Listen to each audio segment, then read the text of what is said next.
Hello friends, আজকে আমরা দুপুরবেলা গিয়েছিলাম সেবক রোডে পিসি মিত্তাল বাস স্ট্যান্ডের একদমই কাছে মারবাড়ি ভবনে। ওখানে একটা ম্যারেজ বিউরো থেকে আমাদের ইনভাইট করেছিল। আমরা পৌঁছেও গেছি। দিদি আর মা ঢুকছে, আমি পেছনে ছিলাম।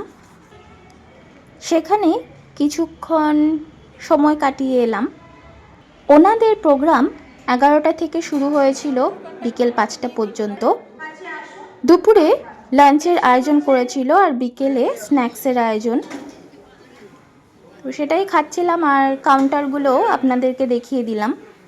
Veg pakora, veg chop, jalebi, চা এগুলোই ছিল, আর কোল্ড ড্রিঙ্কস। সেই হল রুমটি আমি ভিডিওতে একটু দেখানোর চেষ্টা করেছি। দিদি আর মা সেখানকার স্টাফেদের সঙ্গে কথা বলছিল। তারপর ঘোরাঘুরি করে বাড়ি ফিরে এসেছি। আজকে হাজির হয়েছিলাম ছোট্ট একটা ভিডিও নিয়ে। আপনাদের সাথে আবার দেখা হবে এই চ্যানেলে নেক্সট ভিডিওতে। ততক্ষণের জন্যে সবাইকে টাটা।